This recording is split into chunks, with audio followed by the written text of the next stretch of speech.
Alright.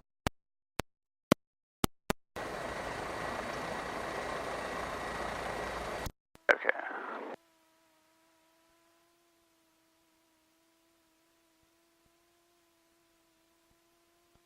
Okay.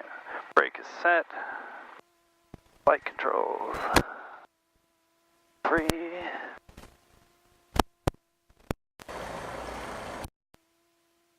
I gotta figure this out, like. It's just the Cherokee problem. Really? Doesn't matter what size person you are, that's always going to be a problem. An issue? Yeah. Do a lot of people just do the yoke mounts instead? Yeah, yoke mounts are... Yeah, honestly, what I used to do, like on check rides, is I would tell the examiner, like when we were getting closer to the airport for landing, like, is it safe to assume that we're going to be in the pattern for the rest of this check ride? Because I just like to take my knee board off and put it on the back seat or something. Right. And use it still for navigation. You're not going to need 90-degree deflection of the aileron in the air. If you do, something's terribly wrong. Fair enough. Alright, did that. Alright, okay. Right, so we'll go power to 2000.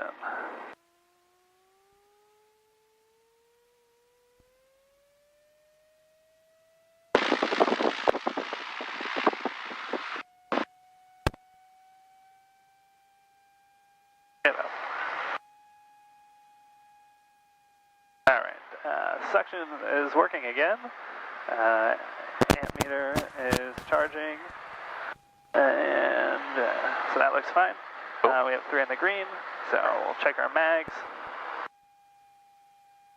I have 70 on the right, 80 on the right. Go back to both and equalize. Alright, check the left. And 80, 90, so.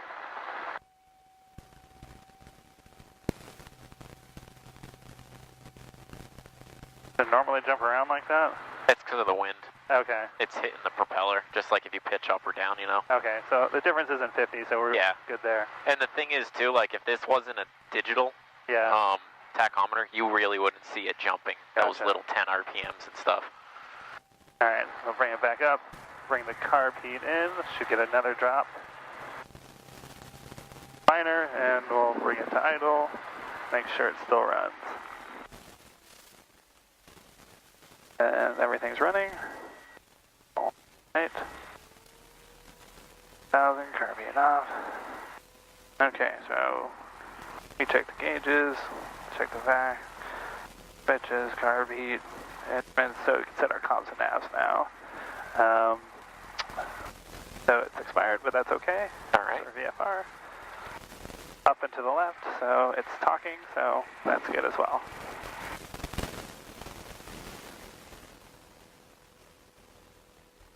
And we are not on 123 yet, now. I don't remember. Where's COM 1? Yeah, we are on 123. There you go. Sorry. Okay. So I think we're good. So we don't need to. We're going to take off from 3-2 today. It seems to be where the wind's coming from. And is there like a practice area you want to go to? We'll just take off and we'll shoot out towards the west. Okay. We'll just make a straight out departure to the west, northwest, somewhere around there. Then on the way back, there's a couple of spots I have that I use ground reference maneuvers for, so we'll hit those. Awesome. All right. So we'll taxi over to 3-2. Mansfield traffic, Cherokee 3-1 November. We are at the ramp taxiing to runway 32, Mansfield.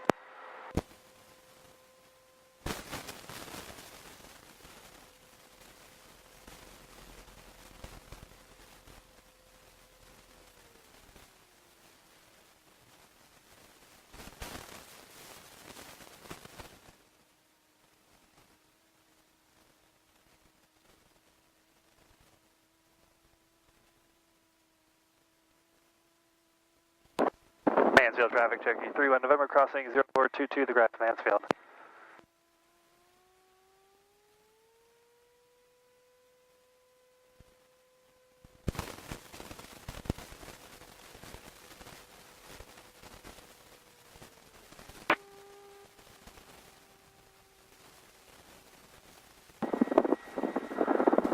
So are you excited for the new planes? Oh yeah. Yeah. Those will be fun when they get here. I was trying to get a sense, do you think it makes a difference? Like, Dad was asking me if I wanted to fly them, but, like, I was just wondering if, like, it's smarter just to have this, like, fly this more so that if I want to go rent a plane somewhere, like, there's more options for this than that kind of plane. Does that make sense, or is that stupid? Basically, anytime you're going to rent a plane anywhere, you're going to have to do a checkout with that company. Yeah. Unfortunately, no one just hands you the keys to a car. So you'd have to get basically okayed from an instructor or whoever doing the checkout flight with them. Right. But it really is up to you. Like, if you want to do one flight in it and see how you like it. Honestly, any of my students, what I'm recommending to them that I've already soloed, I just kind of recommend they stay with that plane. Yeah. Because you're going to have to get re-soloed again. And it's a technologically advanced airplane. Yep. So it's not a G1000 in there, but it's very similar to a G1000. I don't know if you've ever flown them on the sim or anything like that. I don't think I have. It's basically the six-pack is one big screen. Right. You know, you got the attitude indicator as the background, airspeed on the side, ground speed, the altimeter on the right side and stuff. So it would be a learning curve for sure. Yeah. So it's kind of like taking, 2 steps forward, 1 step back kind of deal. Gotcha. So anyone that I've already soloed, I kind of just been saying I recommend just staying in the plane just to keep you moving forward so you're not wasting time or money or anything like that. Right. I can always get my license and then have you guys check me out in one of those, or right, if I want to. I do like all the technology. Like, I love that stuff. Oh yeah, that's awesome.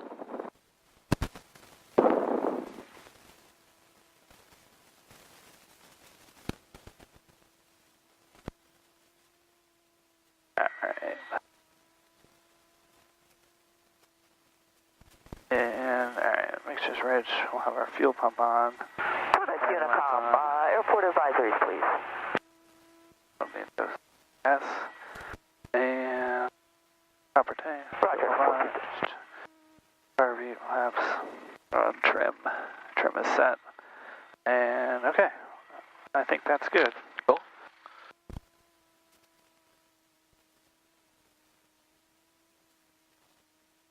Mansfield traffic, Cherokee 31 November, departing runway 32, and we'll be departing straight out Mansfield.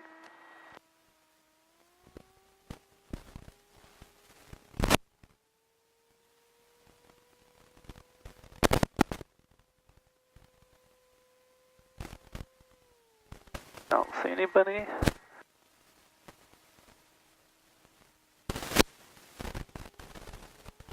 Alright, full power.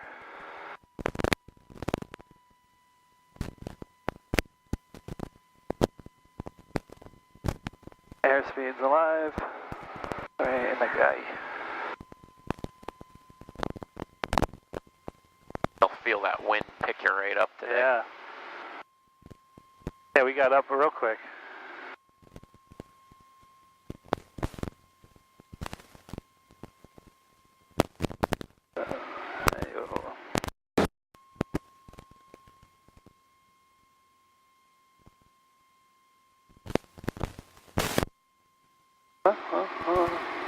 And we'll go to 329 here. In Unicom, if you have any parking preference for us, let us know. We like to park near the wind, of course.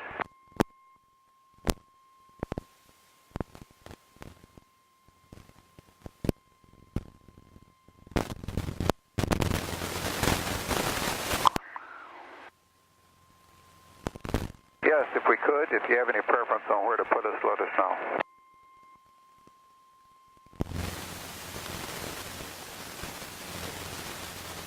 We're going to stay here for an hour or two and then head out.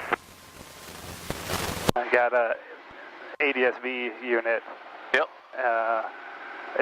You just buy the components and build it yourself. Yep. That's pretty cool. It's pretty cheap too. That's nice. I look at the traffic in my house all the time. Yeah, they work pretty well too.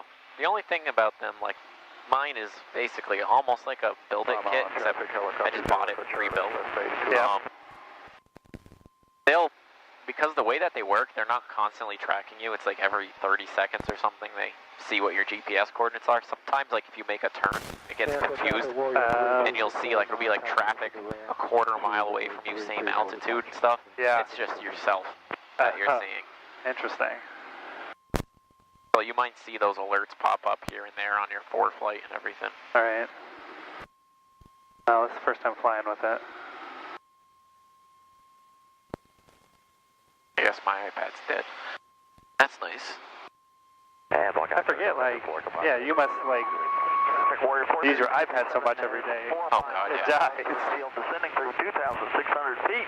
Maneuvering center to left-hand wind for runway 32. I didn't think it was that low, or I would have plugged it in last night. Departing traffic and... Usually I get in the habit of just plugging it in every night. I didn't last night. Right.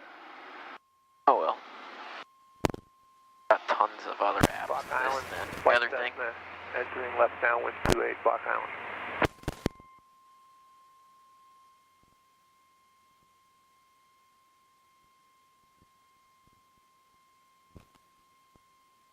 Intercept, traffic, Warrior 3, 2659.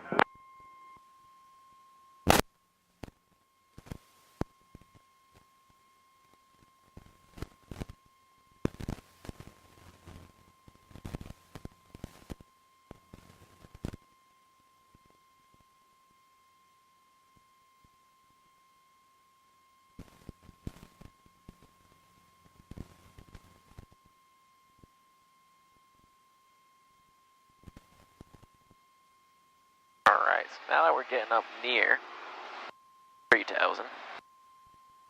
Block Island, White Cessna, turn Now, is left your base, ForeFlight 28 recording? Block Island. Yes. Alright, cool. Because it's cool to go back after and look at this lesson after you put the black mask on. All right. Like, you'll see what you were doing and everything. Alright, so what I'll have you do is I'll take the plane here from you for a second. I'll just have you slip this on. If you need to take your headset off, that's fine. I'm just going to keep it steady and level for you at 3,000. Air controls. Controls. Traffic, Cherokee, turning on the 45 to the left, downwind, runway 33. Alright, I'm going to give you a little trim so it's not climbing like the Dixies here. Alright, air controls. My controls. Alright, all I want you to do, just like I had said, just try to keep it nice and straight and level. And you'll kind of see, if you feel uncomfortable to at any point, just let me know. Obviously, I'm not going to let anything extreme happen. I trust you for the most part.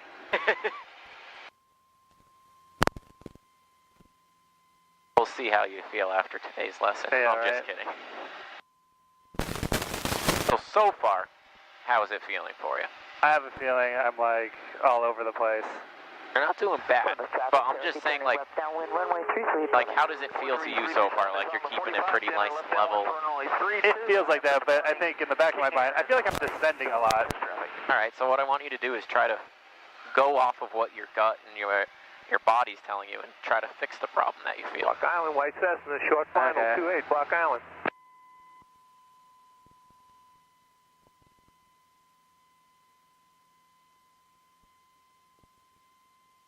So this right here is literally how Kennedy ended up dying. Right. Jack Kennedy. I forget the guy's first name. But, right. But he got himself into what we call a graveyard spiral. Yeah. Which is kind of picture like if you didn't know how to read the gauges, you started looking around, and all of a sudden you just start your altimeter starting to unwind. What would your initial reaction be? If I started going down, I'd be pulling up. Right. Now, if you didn't know how to interpret the gauges and look at them, what Kennedy was doing, he was in a bank. It's a very common thing, you know, and you see your altimeter going down, but you're in a bank, so you pull up to try to fix the altitude problem. You hit an accelerated stall because you're uncoordinated, you get into a spin. That's what we call a graveyard spiral. So now you can start feeling some of those G's and all that stuff. Yeah. So that's a little indication that something's not going quite as right. So go ahead, take your hood off. Oh, man. You'll see pretty quick that it's pretty hard to do this. So, all right, give us a right turn. You can pop those off. Kind of keep heading like northwestish away from north central in the Charlie. And that's just a short little demonstration to show you that if you don't know how to read those gauges, it's impossible to fly the airplane. Nobody can do that. It is very uncomfortable. Yeah. I wouldn't want to be flying like that without you up here. Sorry, what was the heading you wanted? Anything northwest that'll keep us away from north central for now. Okay. And then just level us right off at 3,000 or 4,000. Oh man, that was no fun. No, it's a scary situation to be in. But one of Bill's famous little sayings that he has is knowledge dispels fear. Yeah. It's a scary situation if you get yourself into it as a VFR pilot. If you're an instrument-rated pilot and you're in the clouds, it's not a big deal at all. You know what you're doing, you're flying the plane, you talk to an approach, you get a clearance, and you're all set. Yeah. It's not the end of the world.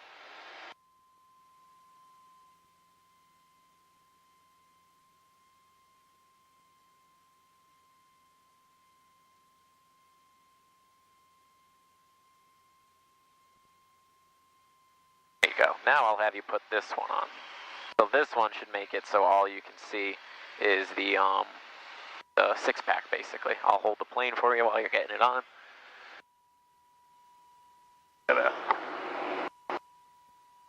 Okay.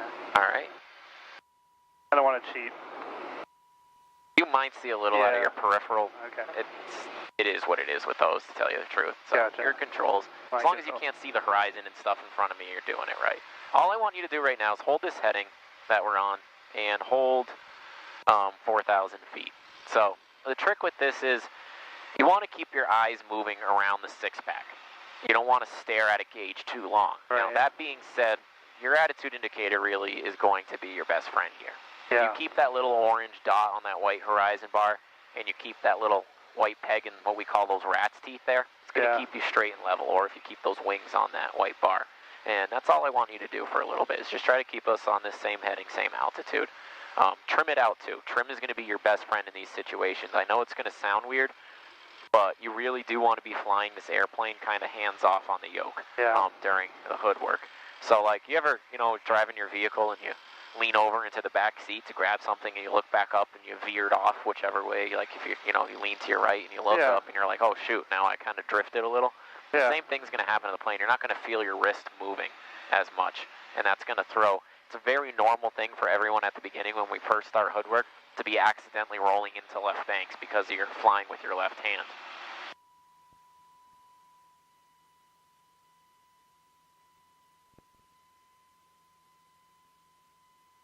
What you're going to kind of do is you're going to kind of prioritize exactly what gauge you're looking at based off of what we're doing. We're keeping it straight and level. You're going to kind of keep your eyes scanning and moving and everything. And what you'll notice is that the VSI is going to be your first indication that anything is changing as far as altitude. Yeah. If you're holding it nice and level and you have it zeroed right out and everything, when you start to establish a climb on accident, let's say, for example, you'll see the needle on the VSI jump before the altimeter moves. So what you can do is kind of keep looking back towards that attitude indicator, and with your peripherals, you can keep seeing what's happening with the other gauges as well. And you'll see that VSI jump ahead of time before the altimeter does, because it's a trend instrument. Right.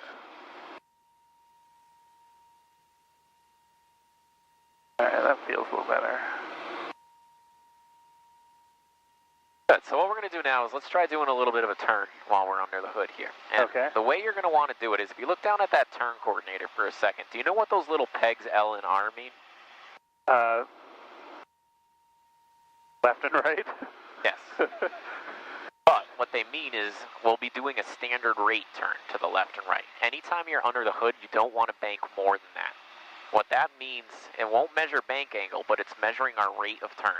And that's a standard rate turn is 3 degrees per second. So hold the left wing on that left L, and if we held it right there, it would literally take us 2 minutes, which is why it says 2 minutes at the bottom, to do a 360-degree turn. It's a nice, coordinated, smooth turn. Anytime you're flying under the hood, in real IMC conditions, instrument, whatever, this is what ATC is expecting you to turn at, for one. And for two, it's going to keep it nice and smooth for you. It's going to keep it easy to read the gauges and everything like that. So you want to keep those wings just on that peg like that. Doing excellent with it. Alright, now I'll have you give me a right turn. So go ahead, roll it over to the right, bring that little wing down to that little R, and look back at your attitude indicator, make sure you're keeping the nose up and your altimeter's still looking good. You'll see the VSI is going to start dropping if you don't apply a little bit of back pressure. And just take a little bit of bank out of there. There you go.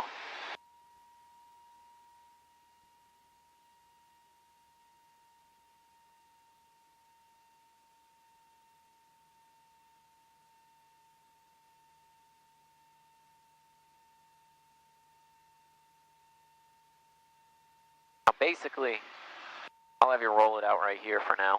All right. On your check ride, all the examiner's really going to be doing with you for hood work is the 4 fundamentals under the hood. Climb, turns, descents, maybe some changes in speed. And he's also going to do what we're going to practice in a little while, what we call unusual attitudes. They're going to have you look down at the ground, take all your hands and feet off the controls, and they're going to put the plane in a weird position and tell you to look back up while you're still under the hood and have you return the plane just a straight and level flight. To kind of simulate like if you got yourself into a cloud and it got into an unusual attitude, you could fix it. Okay.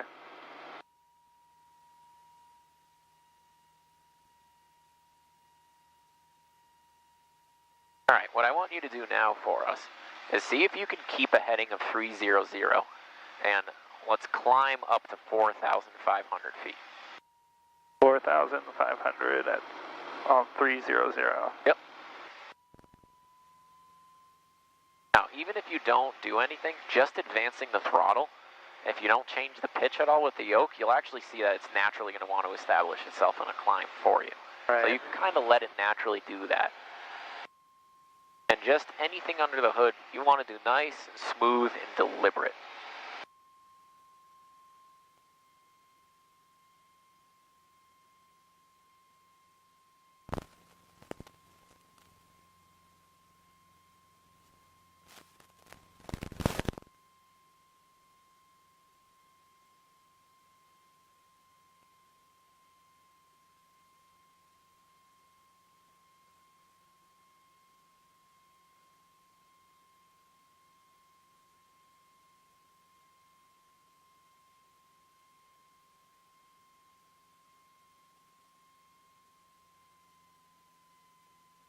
Very nice job. Now what I'll have you do is descend us back down to 4,000.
All right, you're doing excellent with this.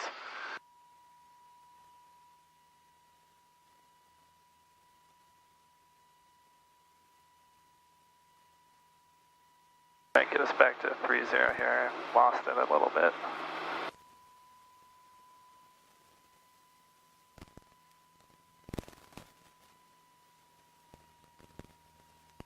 And So let me ask you this while you're flying. yeah.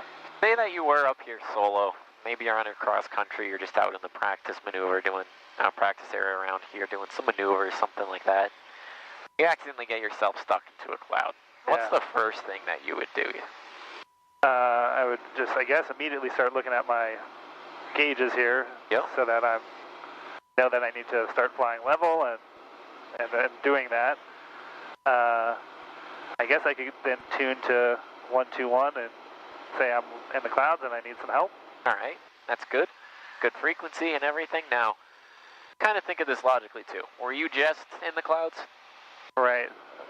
No, so I could turn around. Right, so let's try that. Let's try simulating like you accidentally got yourself stuck in the clouds, and before we, start calling for help or anything, we'll hold our altitude. The last thing you really want to do is descent, obviously. So just give me a 180-degree turn. Keep it nice and easy on that.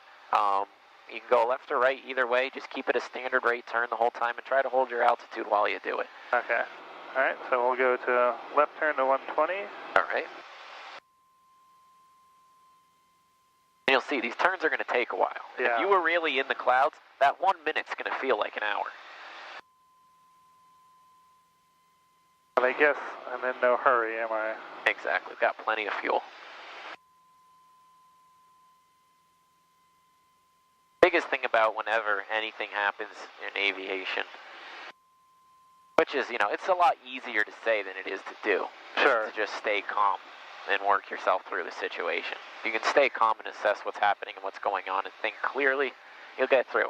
You know, everyone's going to have that little bit of stress or that increase in kind of like that little bit of anxiety. Sometimes a little bit helps the blood flow and think a little bit, but if you get overly worked up about stuff, that's when stuff goes bad.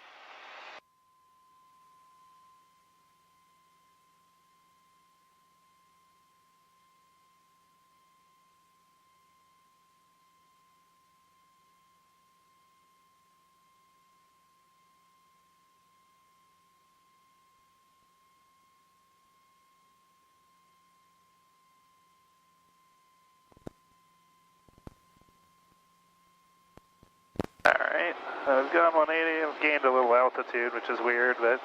It's better than losing it. Yeah, I guess so. Trim it back out again.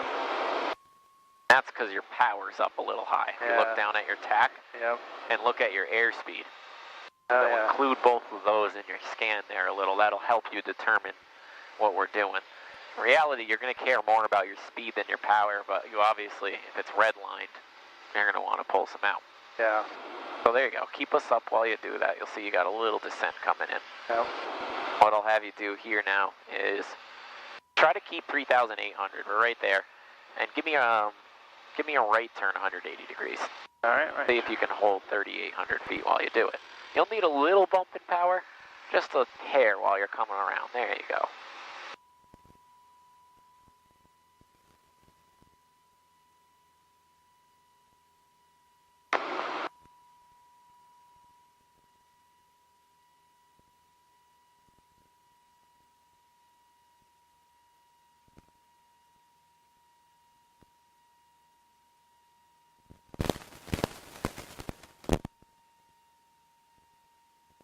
There you go, very nice.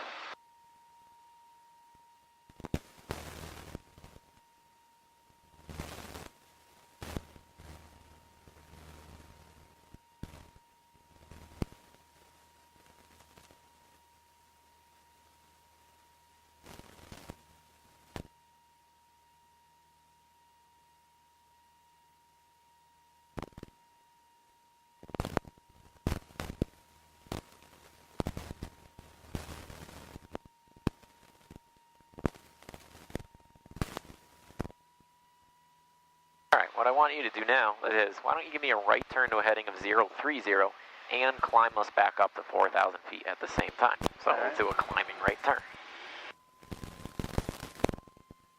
030. Yep.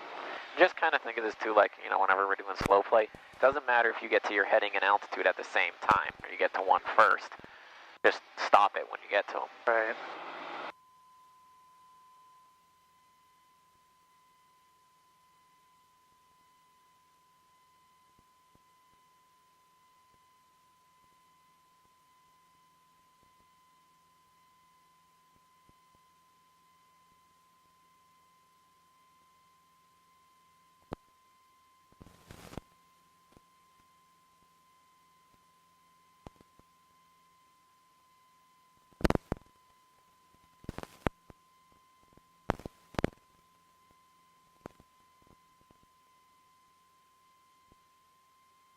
There you go, just watch your altitude.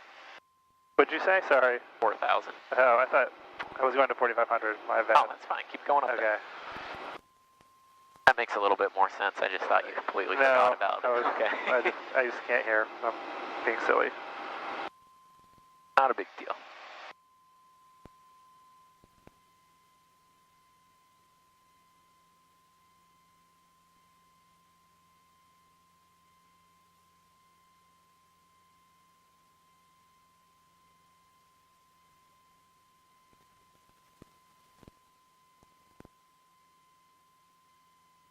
Alright, nicely done. Now we'll do the opposite. I'll have you descend down to 4,000. Give me a left turn to a heading of west. Alright. Head west.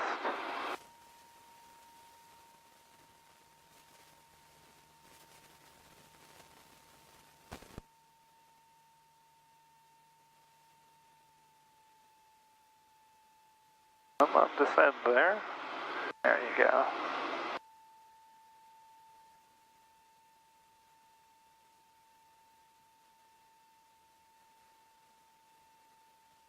I was going to do this with you a little while ago, but it would have been a little difficult for you without an attitude indicator and heading an indicator. Oh, right. I forgot about those things.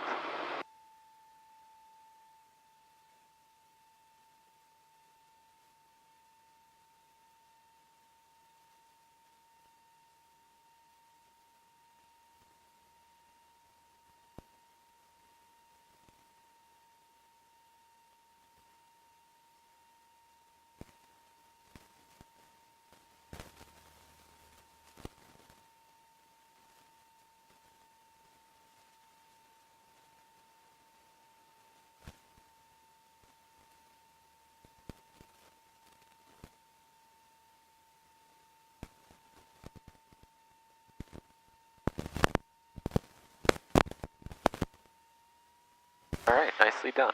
So we're going to do a couple of unusual attitudes now. We'll start off easy with them, make them a little bit more complex as we go. All right. So basically the gist of it's this. When I say my controls, just look down, take your hands, feet off the rudder pedals, and close your eyes. When I say your controls, look back up. The throttle is part of this, and you're just going to try to return it back to straight and level flight. Headings and altitudes don't really matter during this, just straight and level. Okay. All right, so my controls, go ahead and look down. Your controls. And like I said, we'll make them nice and easy to start with. So, all right, your controls. My controls.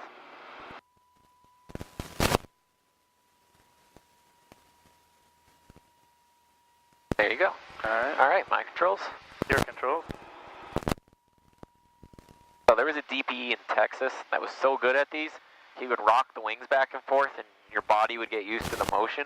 When he said your controls, you'd look up, you'd be completely inverted. Oh, man. Your controls. My controls. Which wasn't the most legal thing to do in an Archer. Alright, let's...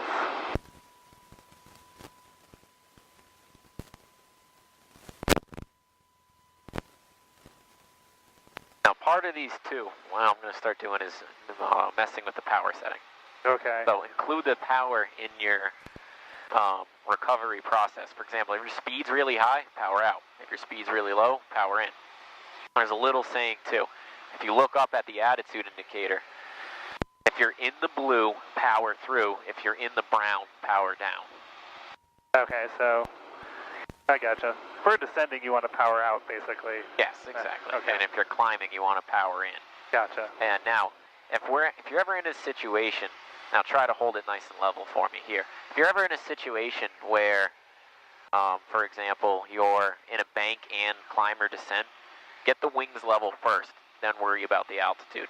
You don't want to accidentally hit an accelerated stall or anything like that. So bank is kind of, you can do them almost at the same time, but really try to get those wings level and then start adjusting everything else. Gotcha. And like, I'm not saying like really get them level. It's going to happen pretty quick. You'll do it in like a second or so. So, all right, my controls. Okay, your controls. All right, my controls. All right, your controls. My controls. There you go. Don't be bashful with that throttle. There you go. Okay. Nicely done. Nicely done. All right, my controls. Your controls. Woohoo! This is my excitement for the day. All right, your controls. My controls. Oh dear. There you go. That was a power on stall. Nicely done. Nicely done. All right, my controls. Okay. Bring that tack back down a little. There we go.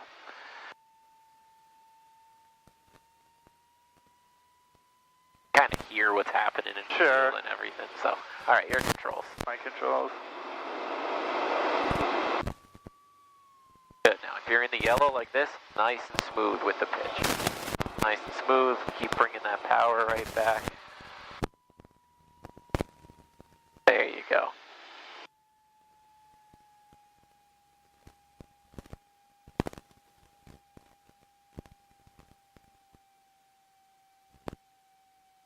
All right.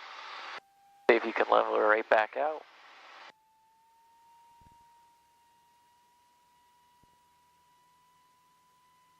All right, my controls. Okay, your controls. All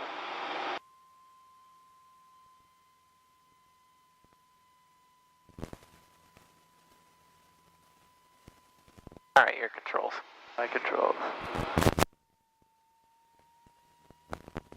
There you go. Start working that pitch nice and smooth. There you go. All right, cool. Bring us up to 3,000 feet. Now that we gave those guys down there a show. Yeah, right.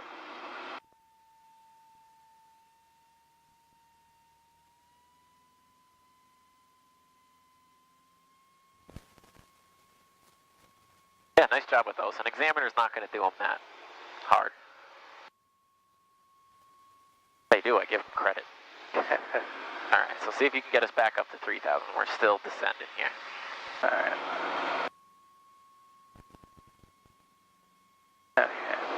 There we go. You're doing really well with these under the hood stuff, so we're going to have a little fun with it now. Put that on that, and let's do that. We'll identify this VOR. This is Putnam.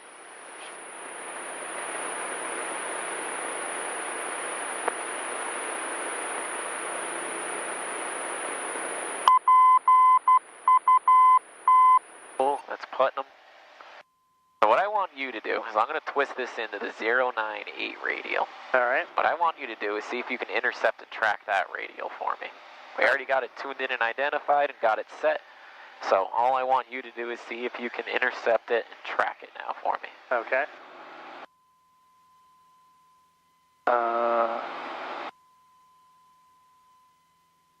And since we've been up here for a little while, this is probably telling us, yeah. Let's hit the pump on, switch them tanks over. Everything is still running, so we can turn off. Okay.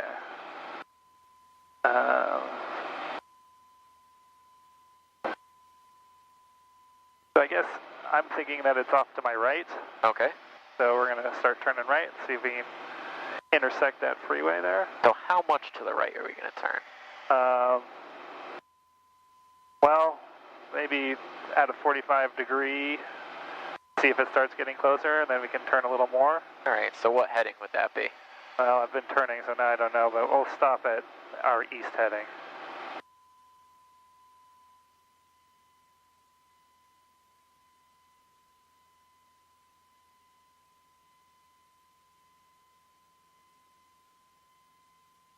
All right, so you did the classic little mistake that everybody does. Oh, man.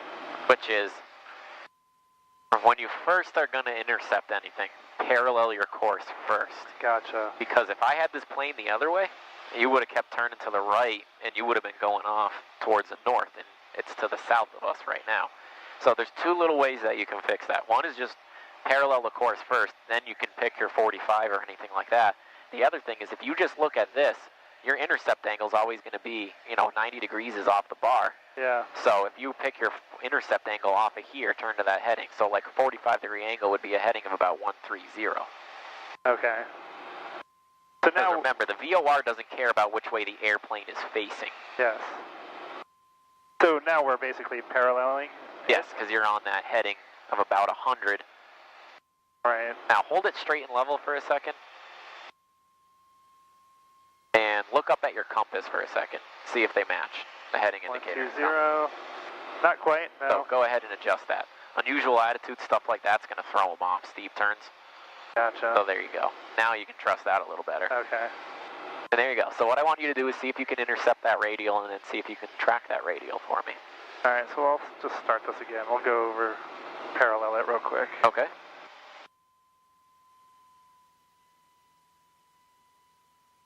And okay, so now we're parallel with it, and we'll go to a heading of 135.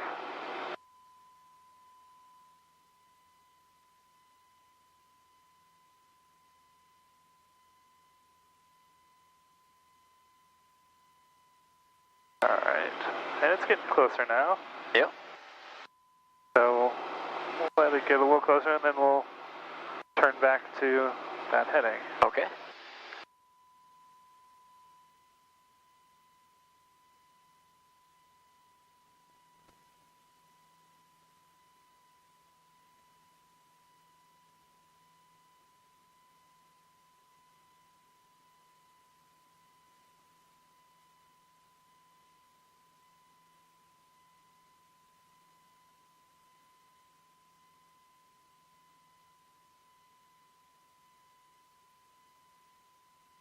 Okay, I should have turned already. All right. You're doing pretty well with this too. So what I'm going to do, when people are picking it up pretty quick under this hood stuff, instead of doing 3 hours of just, holding it straight and level and climbs, turns, and descents, I like to have them fly under the hood to an airport and we get on an ILS, for example. You can start to see what it's like to follow a glide slope down and that kind of stuff. Cool. Give you a little taste of what it's like to do instrument or something like that. I definitely want my instrument. It's one of those things that's really good to get. Yeah.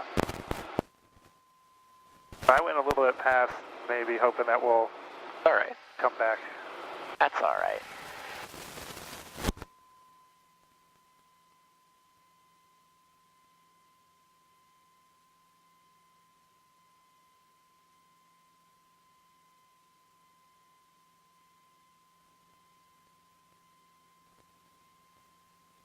I think we're going further away, so maybe there's a lot of wind up here that's pushing us, so that's a good option. I'm going to turn kind of into it, maybe pretty strongly here. Okay. And see if that helps us. Try and keep 6060.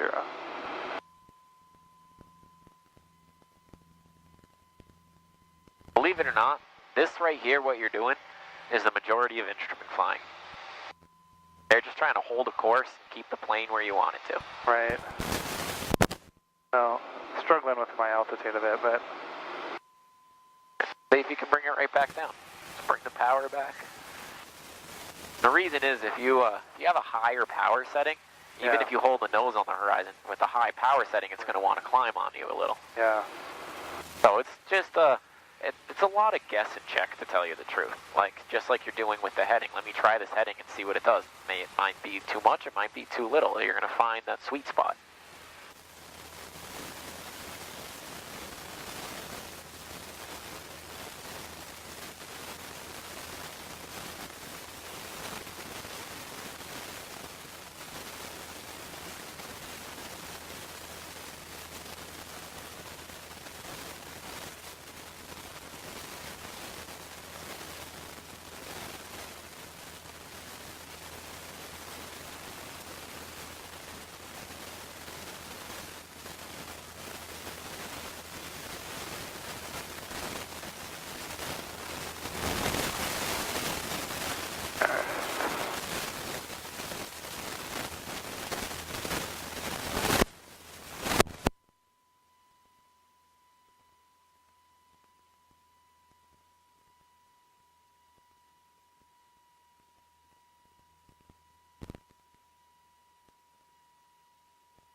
Oh, that was pretty cool.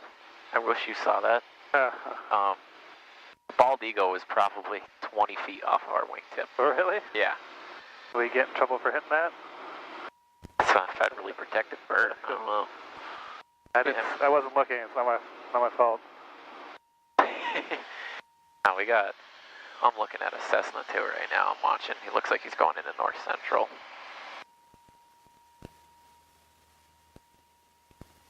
I just caught a glimpse of it through the bottom of the hood. The Cessna? Yeah. Yeah. I was watching him. He was moving, but he was underneath us, so not a problem.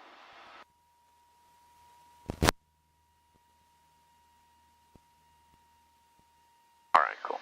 He's well behind us.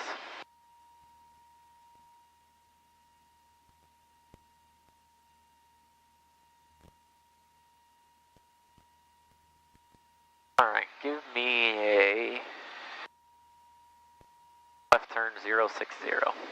060, left turn. We're going to get off the VOR for now.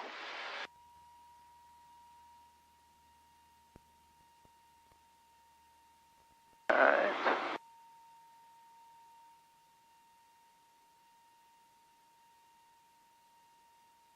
Alright, why don't you pop the hood off? Okay.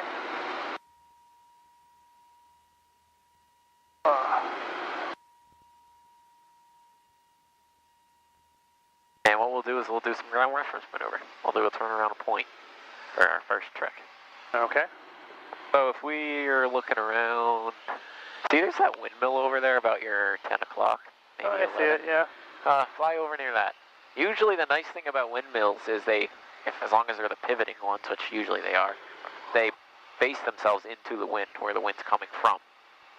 So you'll know which way the winds are coming from with those.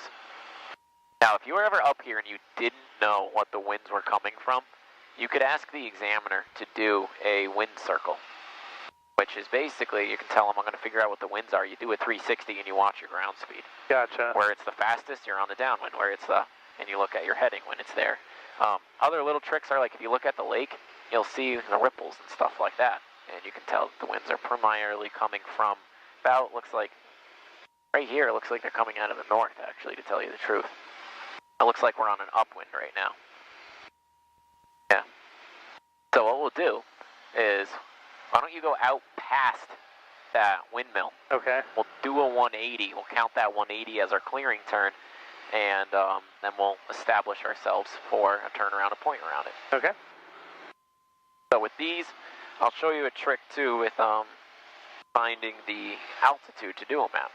Because say you're up, you might be in an unfamiliar area when you're on a check ride with the examiner by the time you get to the turn around a point and everything. So if they ask you to do it, they're going to want you to be able to pick out the altitude and everything. So different ways of doing it would logically be like, all right, I can see we're near Mansfield. I'll use their field elevation. It looks like the terrain's roughly the same. Or same thing with any local airport, you know? Right. The other thing is if you look at these, like, see this obstruction right here? Yeah. 555 feet is its feet in MSL. 205 feet is its height, AGL. Gotcha. So if we subtract the two, it leaves us with the elevation of the ground at that area. So 500 minus 200 is roughly 300. So we know that the elevation around here should be roughly 300 feet. We add 1,000 to that, we'll do these maneuvers at 1,300 feet. Okay. That's kind of what an examiner will be looking for. So go out past it, give us a descent, bring us down to 1,300 feet. We'll bank a 180 when we're done the completion of that. And do you see the windmill still? Yeah, it's right there. Okay, cool.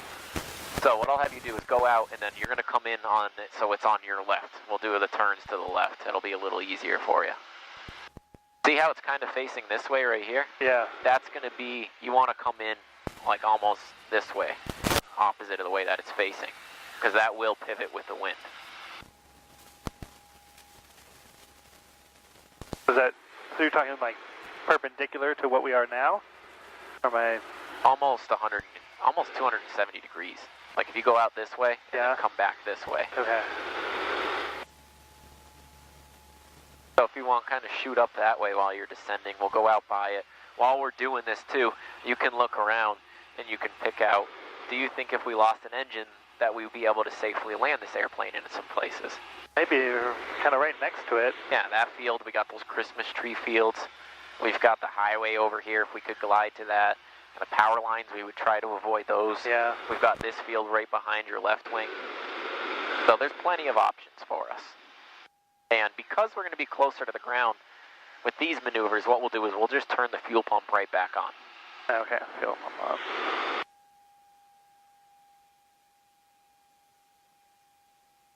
Yeah, see, you can see the ripples on the lake too. Right here's like our headwind. Okay. And you can see our ground speed's pretty slow. We're doing 80 knots and we're indicating 100. 100.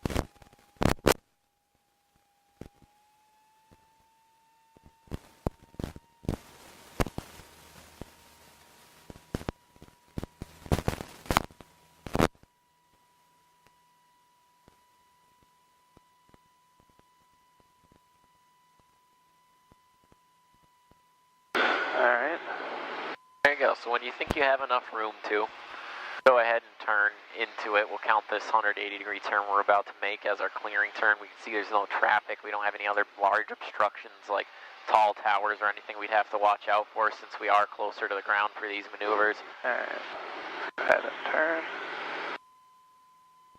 And what you're going to want to do is enter and kind of turn towards it. So once it's completely off your left wing and you're perpendicular to it, you're looking for the same distance you would be from a runway. About a half mile to a mile. That kind of 3/4 mile mark is right in the middle.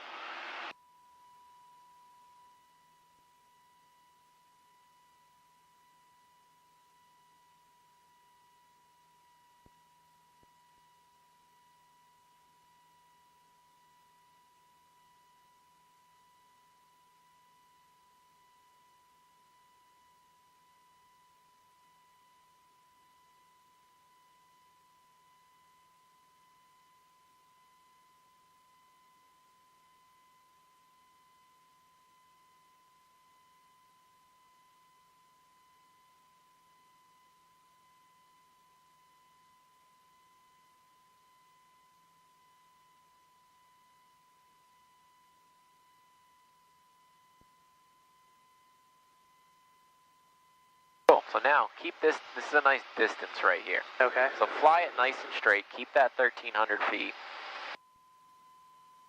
And when that point, see this rivet line that goes from like the wing tip to the wing root? Yeah. It's right down the middle. Once that wing gets right off that line, or the point gets right here, put a little bank in. See, we're doing 120 knots right here. So see how it looks like it's starting to get behind the wing a little? So a little bit more bank, now take it back out just a hair. And you're just going to try to keep that point right off your left wing, just like that. Now every once in a while, keep glancing forward, look at your altitude and stuff, and now just try to make a nice circle around that point.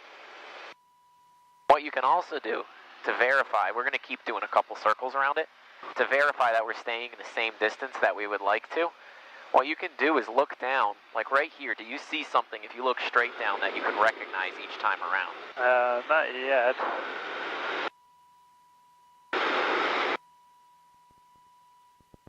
Over here, Maybe that yellow house, maybe? Alright, I got like a red house with a white picket fence and barn and stuff like that.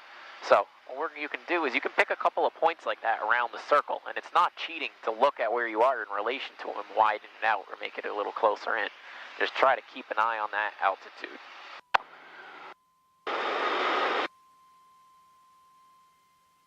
Okay. There you go. Keep us coming back up.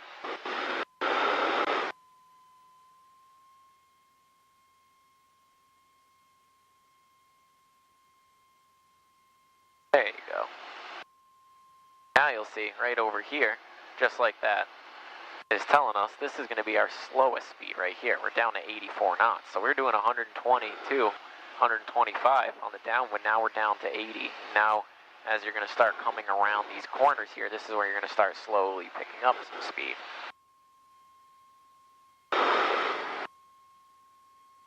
There you go. Just bring that throttle back a little now.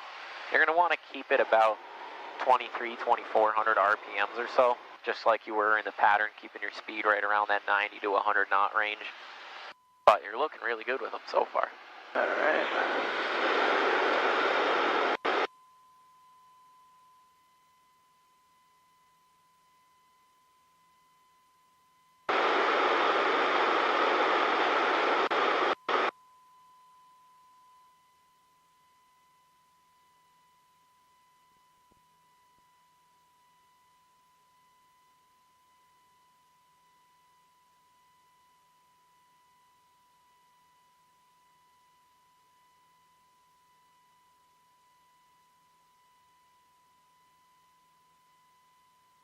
I wonder what this place is, because there's a lot of cars down there. Like a vineyard, maybe? Yeah, maybe. I thought it was a Christmas tree farm, to tell you the truth, from when we first started coming by it. There's like cars driving around down there. Pretty neat looking area, though.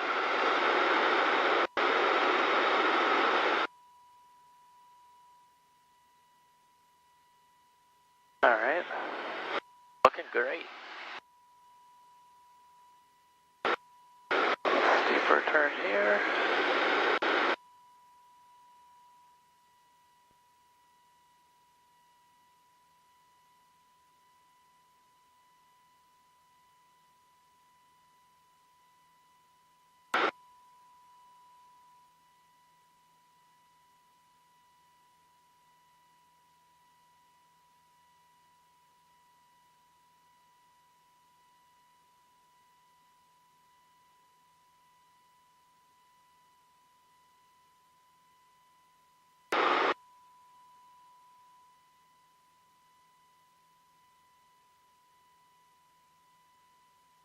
There's my yellow house.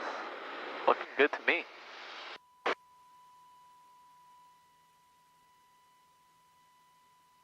Yeah, I got that same red house with the white picket fence exactly where we were over it last time. Really nice job.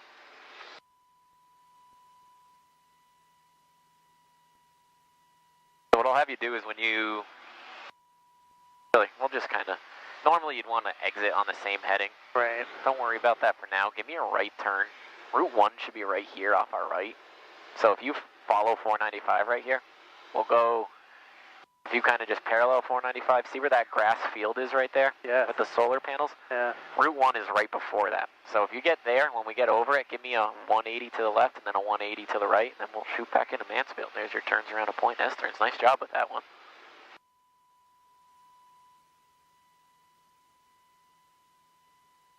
So you want me to do that with this guy? With the road here? No, this is 495. Route 1 will be perpendicular to us when we come up to it. And so we can already see the area's clear. We got some good places to land. When you come up, then you'll pass Route 1. You just can do your first one to your left and then to the right. Okay, I gotcha.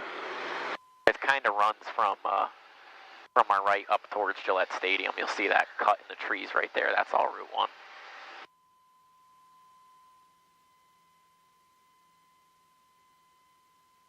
Do you know what this, it's like a racetrack over here. I see it on the, Yeah, it's a horse racing. but they don't use it anymore. Oh yeah, they do. No, really? Yeah. I thought there was no more real racing. I live right next to Suffolk Downs. Like last weekend was like the last racing ever. I see them Really? pretty frequently. They're pulling carriages sometimes behind them. Oh, maybe it is the different kind of racing. Maybe, or maybe it's just a track to run them on. I don't know. But there's cars that sometimes are packed there and stuff, and you do see horses running around it and stuff. Yeah.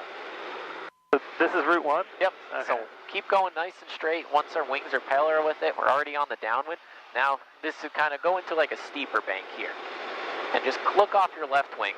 Pick a distance that was almost the same distance between you and that windmill. And then just try to fly back over Route 1. That's really about all it is. And as you're coming around the corner, like I said, you're going to be lessening the bank angle and everything. And try to just be rolling your wings level as you're crossing back over the point. That's really about it. These maneuvers aren't terribly difficult.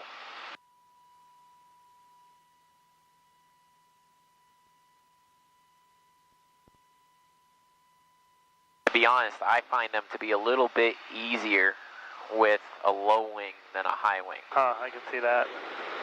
Because you can see a little better the whole time. Yeah.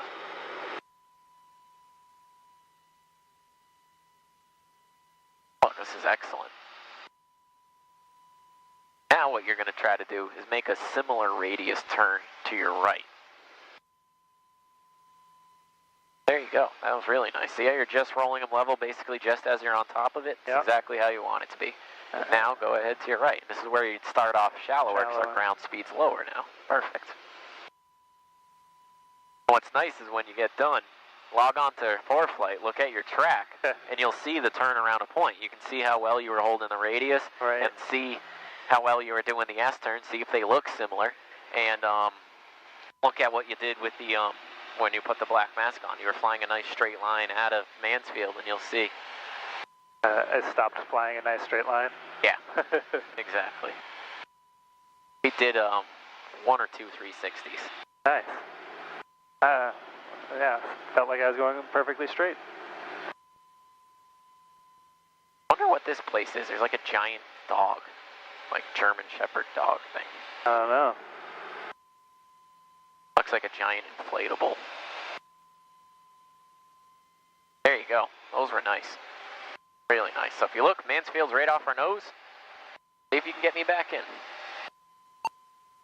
Okay. Oh, that's it right there, huh? Yep. So this is about 5 miles if you just want to give them a call and let them know. Okay. Mansfield traffic, Cherokee 31 November. We're about 5 miles to the northwest, inbound for runway 32, Mansfield. Very nice. I'll ask you this, because you did really well with the tower communication the last time that we flew together. Yeah.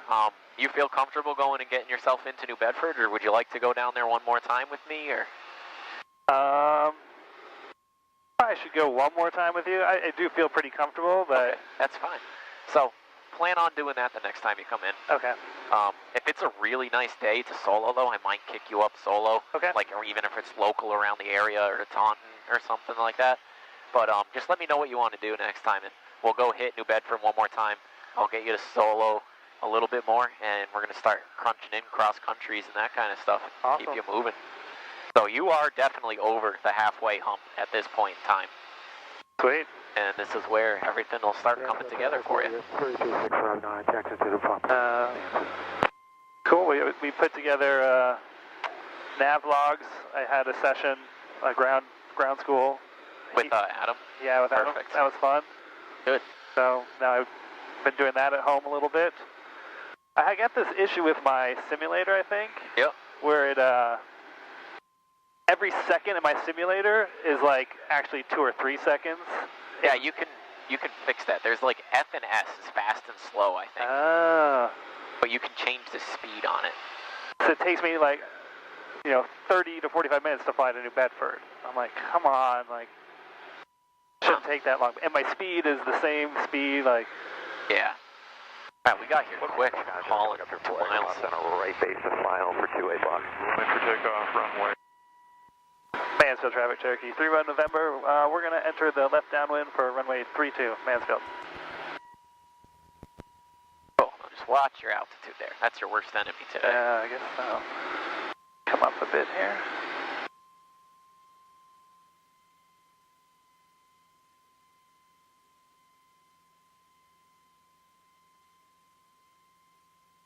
Did it get a lot of rain? Is that why the grass strip is closed? No, it's just because of the touch truck. Oh, that also makes sense, huh?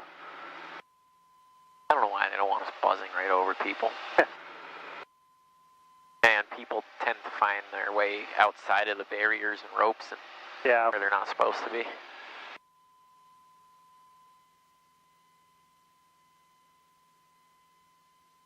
Plymouth traffic, Global 3 Mike Whiskey climbing out from 3-3, making a right turn to right downwind. Plymouth off, there's a Coyote on the left side of 2-3. Nice. Coyote.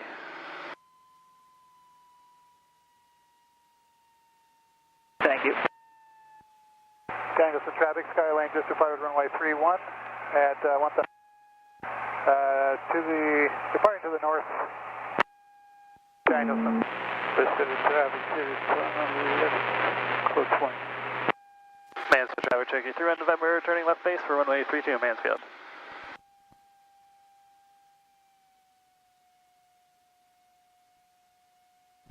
Island traffic, the Cirrus is upwind, runway 10, crossing the shoreline, 400 feet climbing, Block Island.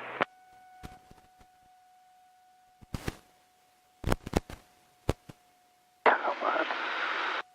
Not grabbing. There it goes. Weird. Oh. Huh.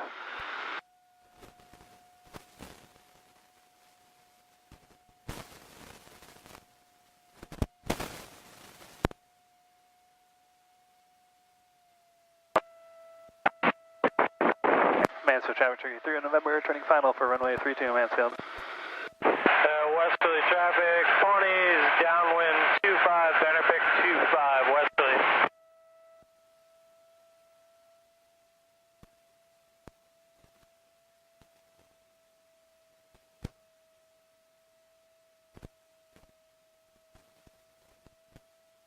Now, treat this just like slow flight. Pitch for speed, power for altitude. So keep that 70 knots, bring the nose up, and cut the power back. You can easily glide this thing the rest of the way in there. There you go. There, now hold that nice 70 knots all the way in.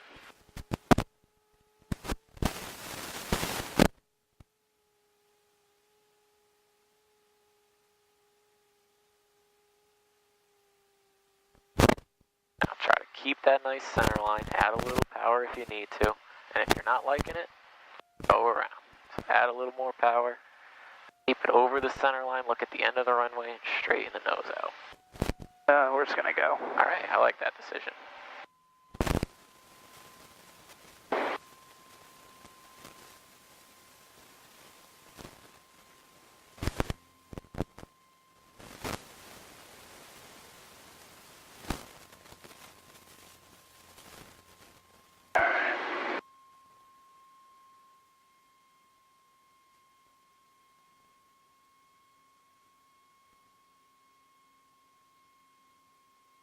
Mansfield traffic, Cherokee 3 November, going around for runway 32 Mansfield. Cool. So basically, there's a pretty steep approach, which is why. Bring it in, just picture, you know, you're looking for that 70 knots, get it on glide slope, nice smooth descent coming in, and keep aiming for those numbers. Now, when you're coming down in and you're getting over the runway, there's a little saying, drift with the stick and nose with your toes. You got a little bit of a right crosswind today. So what you're going to need to do is hold that right wing down and keep the nose straight with those rudder pedals. So use the yoke left and right to keep you over the center line.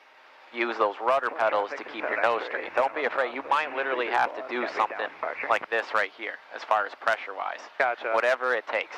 Now, the thing that everyone does with crosswinds is once you get it over the center line, everyone has a tendency to put the ailerons back to neutral, which is going to allow you to get pushed off again. You're going to find that sweet spot, like the Goldilocks effect. Not too much, not too little. That right amount of deflection of the aileron to hold that where you need to. Gotcha. All right. Mansfield traffic, Cherokee 3 November on the left downwind for runway 32 Mansfield. Lock, Cherokee, 10 miles northwest, lock.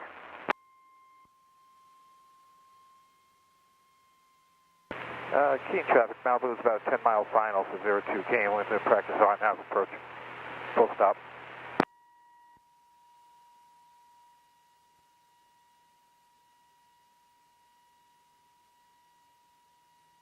Keen traffic at Bonanza 19 Charlie, we're about 10 miles out for the ILS, runway 02, going to be low approach only.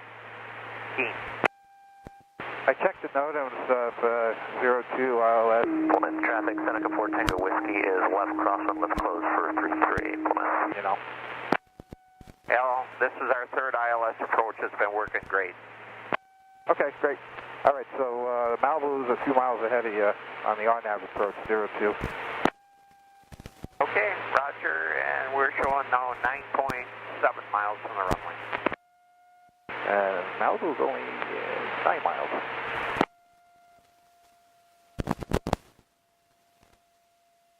Mansfield traffic, Cherokee 3 November, left base runway 32 Mansfield. There you go. And we got the Malibu on the box, I haven't got a visual on it yet. Plymouth traffic, Seneca 4 Tango Whiskey is now left downwind for 33, full stop, Plymouth. There you go.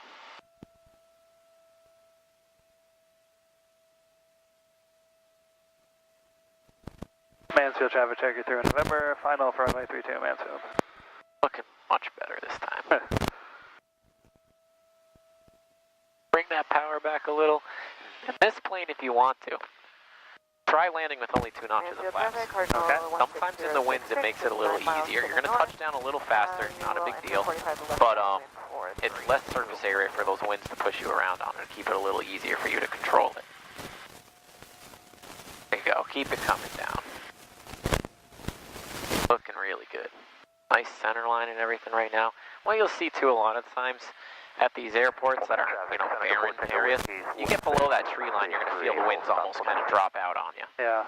Well, there you go. Keep it coming back. Beautiful. Nice looking approach this time. Now keep it coming. Keep that nose forward. And now hold it a little off, a little more right rudder, a little more. Good. Hold this, hold this, hold this. Keep it coming, keep it coming. Beautiful. Nice landing.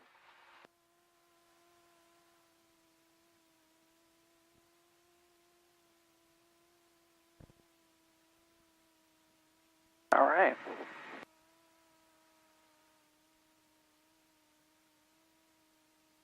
Now, what an examiner is going to want to see, say the winds are like this on the day of your check ride, is that once you land, you turn this completely into the wind and you hold it there. Right. To be honest with you, it's one of those little things all right, you know how much wind we would actually need to pick up this wing and blow you around? Right. I've had it do it to me in a Cessna while I was taxiing before, pick up the wing and stuff. It was like 35, 40 knot winds. It's not something that's going to be a very light little wind moving you around and stuff, but just try to get in the habit of doing it now so that way you're doing it for the check ride and stuff. It's a good habit anyways. Right. Always forget. Mansfield traffic, Cherokee 3 November, clear, runway 32, Mansfield. See, now that we're on the ground, now your crosswind's all a headwind. Huh, interesting. Alright, let's just up a bit. Okay. Actually, I think we are clean. Yep. Alright. Mansfield traffic, Cherokee 3 November, taxiing back to the ramp, Mansfield. I guess that's where we're going.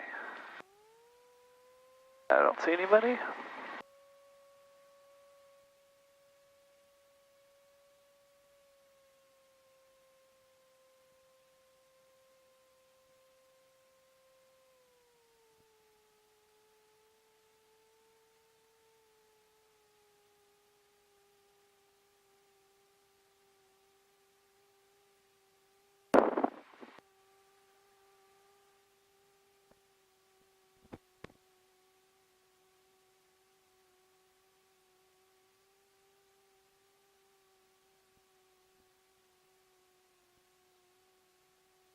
Mansfield traffic, Cardinal 16066 is on a 3 mile 45 to left downwind, 32 Mansfield. Did you bring a lot of fish home for? Yeah, I did. Nice. You like king salmon at all? I like salmon a lot, yeah. You want? When's the next time you're in? Next Saturday? Yeah. I can bring you some. I mean, I'll take it if you're offering. Yeah, you just gotta watch out. The bones are in it. Sure. And, you know, they're the skinny little ones. And it is a gamier fish taste because it's natural. It's not farm raised, obviously. Right. But we got them out in a lake, which is before they start spawning. So they do taste better than they would if they were caught in the river, for example. Really? Yeah. That's nice. Alright, electric.